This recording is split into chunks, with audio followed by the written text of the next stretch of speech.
Hi guys, welcome back to another video. I hope सबने swallowed star का latest episode देख लिया होगा, which was quite good. But to be honest, latest episode में pacing काफी fast थी। I don't know exactly studio ऐसा क्यों कर रहा है। शायद उन्हें जनवरी 2026 में स्वॉलोड स्टार की मूवी रिलीज करनी है। ये एक वजह हो सकती है कि लेटेस्ट एपिसोड ओरिजिनल नोवेल के कंपैरिजन में कंप्रेस करके प्रेजेंट किया जा रहा है। सो गाइज, इस वीडियो में मैं लेटेस्ट एपिसोड को नोवेल से ब्रेक डाउन करूंगी और साथ ही हम अपकमिंग एपिसोड का ट्रेलर ब्रेक डाउन भी देखेंगे। So let's get started. तो जैसा कि ओरिजिनल स्टोरी में होता है, एपिसोड 2 और वो जो लाल वाला बटन है उसपे भूकंप लेके आओ या फिर भूचाल, मुझे नहीं पता, बस क्लिक हो जाना चाहिए। 200 का ये पूरा सीक्वेंस थोड़ा अलग तरह से पोर्ट्रे होता है। लुओ फैंग जैसे ही डीमन हैंड स्टार पर पहुंचता है और वो डीमन हैंड किंग को डायरेक्ट ओवर पावर कर देता है, क्योंकि उस टाइम लुओ फैंग के पास ऑलरेडी किंग लिमिट लेवल तक किल करने की पावर होती है। डीमन हैंड किंग जो क्लोन वहाँ था वो अर्ली स्टेज किंग लेवल का होता है, तो लुओ फैंग के लिए उसे हैंडल करना कोई बड़ी चैलेंज वाली बात नहीं होती। मोयुन वाइन डायरेक्ट उसके बॉडी में घुस जाती है और बिना फीमो वेनम इंजेक्ट किए भी उसका डिवाइन बॉडी डैमेज होना स्टार्ट हो जाता है। लेकिन यहाँ पे बात आती है बबाता की। समझ रहे हो ना? बबाता अब सिर्फ एक एआई नहीं होती। लुओ फैंग ने उसे एक हार्ट ऑफ एवोल्यूशन खरीदा होता है, जिससे बबाता मैकेनिकल रेस वाली बॉडी के साथ कल्टीवेट भी कर सकती है और एक्चुअल इमोशन भी फील करती है। इसीलिए इस एपिसोड का जो टोन है वो ये दिखाता है कि डीमन हैंड किंग पे लास्ट स्ट्राइक बबाता खुद मारना चाहती है। डीमन हैंड किंग का क्लोन ट्रैप होने के बाद बबाता एक वेपन यूज करती है जिसमें फीमो वेनम लगा होता है और क्लोन को फिनिश कर देती है। ये उसके लिए मास्टर वो यान बो के लिए एक इमोशनल क्लोजर होता है। ओरिजिनल स्टोरी में डीमन कौन है ये लोग? कहां से आते हैं ये?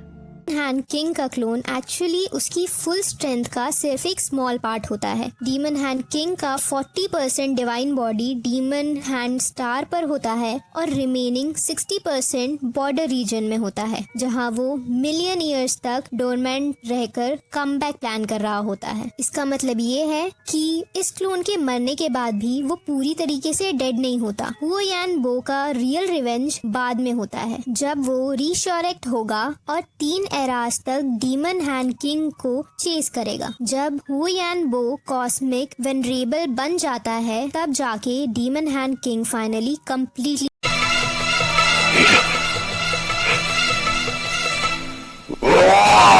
मर जाता है। बेबिटा का ये सीन सिर्फ उसकी इमोशनल रिलीज होती है और इसके बाद वो अपनी कल्टीवेशन स्टार्ट करती है इमॉर्टलिटी अचीव करने के लिए। अब डीमन हैंड किंग का मैटर सेटल होता है और लुओ फैंग का मेन फोकस शिफ्ट होता है आइस प्रिजन स्टार पे, जहाँ 3rd ब्लैक मेटल प्लेट होती है। आइस प्रिजन स्टार वो हुआ सीक्रेट रेल्म का हिस्सा होता है, जहाँ कुओ क्लैन रहती है। ये क्लैन एक्सट्रीम कोल्ड से बनी होती है। इनसे जेंडर नहीं होता और इनका अपीयरेंस ब्यूटीफुल और प्योर जैसा होता है, लेकिन नेचर से ये लोग एक्सट्रीमली ब्लडथर्स्टी ये फंस गया सीएम होते हैं। मतलब क्यूट और इनोसेंट दिखते हैं पर असल में वॉयलेंट। लुओ फैंग सबसे पहले डीमन स्नेल मंकी को स्काउटिंग के लिए भेजता है। मंकी पूरा पैलेस स्कैन करता है, पर जैसे ही मिशन कंप्लीट होता है उसे तराशा इंस्टेंटली आई स्टैचू में बदल देती है और वो वहीं मर जाता है। ब्लैक मेटल प्लेट लेने के लिए लुओ फैंग को अपना डीमन स्लेयर क्लैन का क्लोन यूज करना पड़ता है। डीमन स्लेयर क्लोन्स किसी भी फॉर्म में डिस्गाइज हो सकते हैं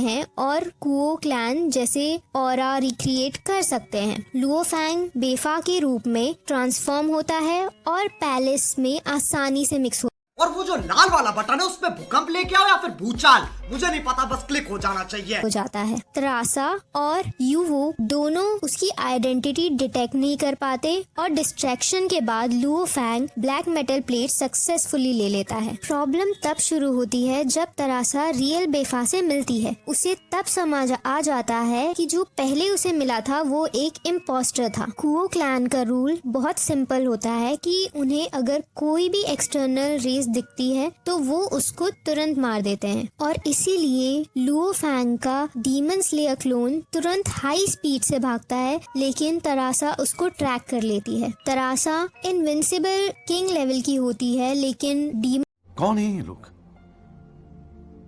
कहाँ से आते हैं ये? Slayer clone pure soul attacks के अगेंस्ट इम्यून होता है, इसीलिए वो उसे किल नहीं कर पाती। लुओ फैंग आगे तरासा को डॉज कर देता है, लेकिन नेक्स्ट प्रॉब्लम और भी बड़ी आती है। वेनरेबल क्विंग डाओ को उसके पीछे पड़ जाता है। ये कोउ क्लैन का टॉप लीडर होता है और यूनिवर्स वेनरेबल भी होता है। ये लुओ फैंग के पीछे इतनी तेजी से आता है कि अपनी डिवाइन बॉडी को बर्न कर देता है ताकि वो कैच कर सके। ट्रेलर में ये पार्ट कट होता है, लेकिन नोवेल में क्विन डाओ काओ लिटरली अपनी बॉडी सेक्रीफाइस कर देता है ताकि वो लुओ फैंग तक पहुंच सके। एक्चुअल समझ रहे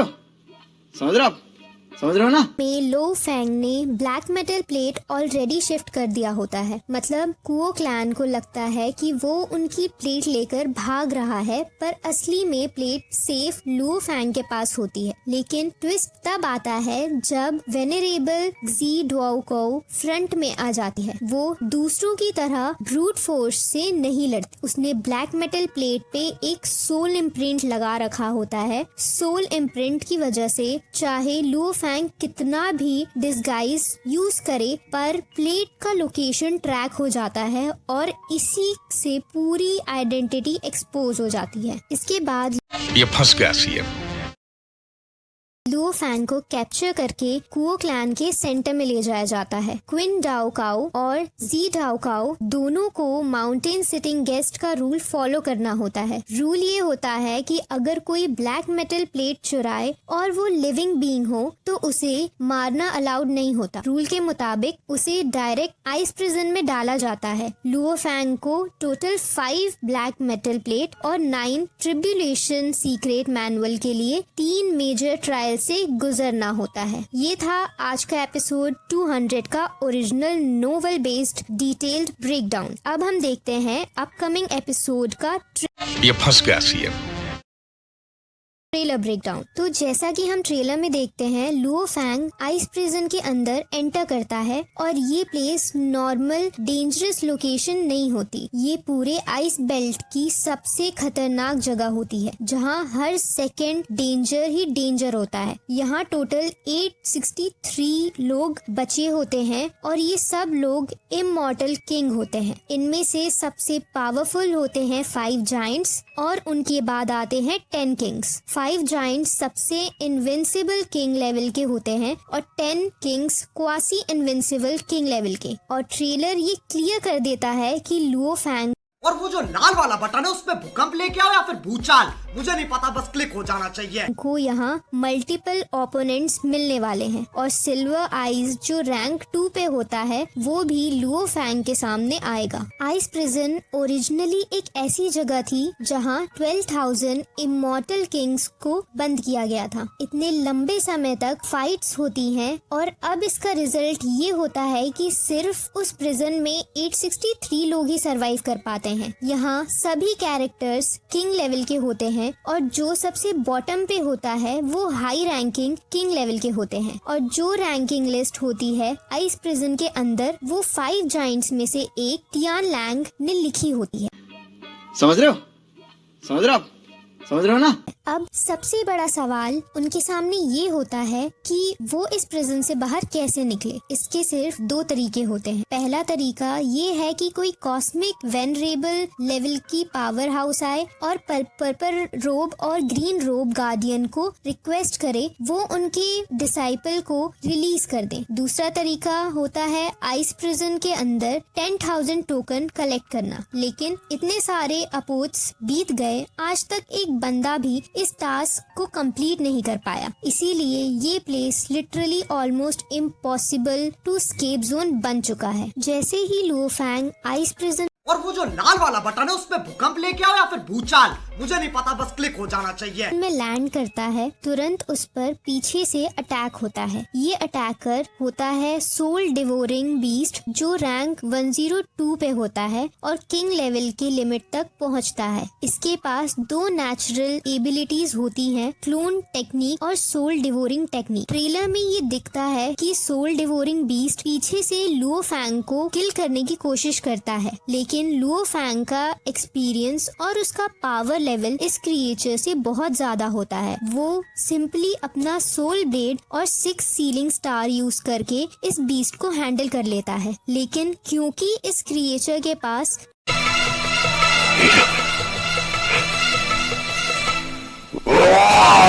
क्लोन एबिलिटी होती है, इसलिए इसको पूरी तरह वहाँ से मारना पॉसिबल नहीं होता। फिर ट्रेलर में हम काओ क्लैन को एक क्रिएचर भेजते हुए देखते हैं, जो कि रैंक 732 पे होता है। ये बीस्ट और भी अग्रेसिव होता है और डायरेक्टली अपनी डिवाइन बॉडी को सेल्फ डिस्ट्रक्ट कर लेता है। इसका पर्पस होता है कि वो लुओ फैंग को सामने में मारने की कोशिश करे, क्योंकि वो यहाँ बहुत लंबे समय से फेज हुआ होता है, लेकिन लुओ फैंग पे इसका कोई इफेक्ट नहीं होता और ये अटैक पूरा सेल्फ डिस्ट्रक्ट वेस्ट चला जाता है। फिर ट्रेलर में हमें एक और क्रिएचर दिखता है जो कैंग ये फंस गया CM.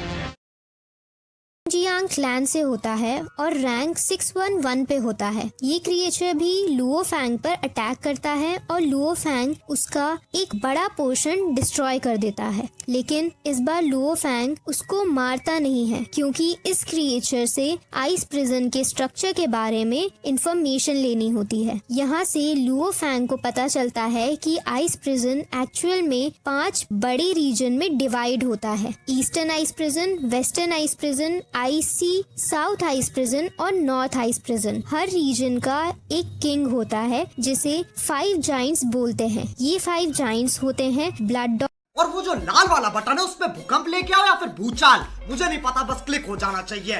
Silver eyes, sky wolf यानी टियांगलांग, ब्लैक विंड और सियान। ये सभी इनविंसिबल किंग लेवल के होते हैं, मतलब आइस प्रिजन के टॉप रूलर्स। इनके नीचे होते हैं 10 किंग्स। ये वो 10 कैरेक्टर्स होते हैं जो क्वासी इनविंसिबल किंग लेवल के होते हैं। इनके पास एक हैवी ट्रेजर होता है जिससे ये लोग अपनी अल्टीमेट टेक्निक्स बनाते हैं, जैसे वाइट बोन किंग जो रैंक 11 पे होता है और थंडर किंग जो रैंक 12 पे होता है। इन दोनों ने लुओ फैंग से फाइट की थी और दोनों फाइट में क्लियरली लुओ फैंग उन्हें स्ट्रॉन्ग दिखाई देता ये फंस गया सीएम। है। अब ट्रेलर का टॉप मोमेंट होता है सिल्वर आइस का अपीयरेंस। सिल्वर आइस प्रिजन का रैंक 2 स्ट्रॉन्गेस्ट ओपोनेंट होता है। ये एक स्पेशल लाइफ फॉर्म होता है जिसका power level million times realm Lord strength के इक्वल होता है। इसके पास 2 अल्टीमेट मूव्स होते हैं, डेथ फिंगर और एंडलेस रीइंकार्नेशन। डेथ फिंगर एक ऐसा अटैक होता है जिसमें टाइम फोर्स होती है और लॉन्ग रेंज से भी ओपोनेंट को रोका जा सकता है, लेकिन लुओ फैंग के पास विंग्स ऑफ स्लेयर और स्टार टावर की प्रोटेक्शन होती है जिससे वो डेथ फिंगर को ब्रेक कर देता है। लेकिन समझ रहे हो ना? सबसे टफ अटैक होता है एंडलेस रीइंकार्नेशन, जिसमें बंदा एक इनफाइनाइट सर्कल में फंस जाता है। इस अटैक को सिर्फ 2 तरीके से ब्रेक किया जा सकता है, या तो ब्रूट स्ट्रेंथ से या फिर साइकिल के अंदर रहकर। Luo Feng second option choose करता है और एंडलेस साइकिल में रहकर उसे ब्रेक करता है। ट्रेलर में रिवील होता है कि वो 10,000 अपोज तक एंडलेस रीइंकार्नेशन में अटका रहता है और फाइनली उसे तोड़ देता है। इसके बाद सिल्वर आइज लुओ फैंग को मारने का डिसीजन ड्रॉप कर देता है। लुओ फैंग भी एक मूव रिटर्न करता है, लेकिन ये फंस गया सीएम।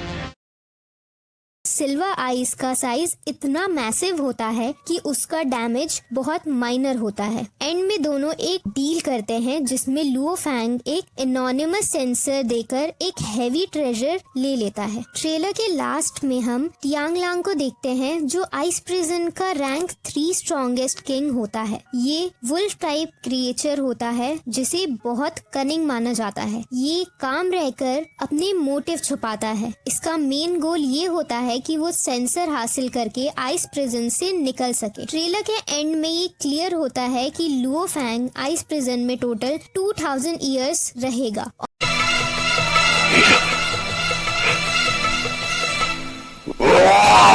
और नेक्स्ट एपिसोड में स्केप सीक्वेंस स्टार्ट होगा। Ice prison arc total 3 episode में कंप्लीट होगा और नेक्स्ट मंडे फुल एपिसोड आएगा। और वो जो लाल वाला बटन है उसमें भूकंप लेके आओ या फिर भूचाल, मुझे नहीं पता, बस क्लिक हो जाना चाहिए।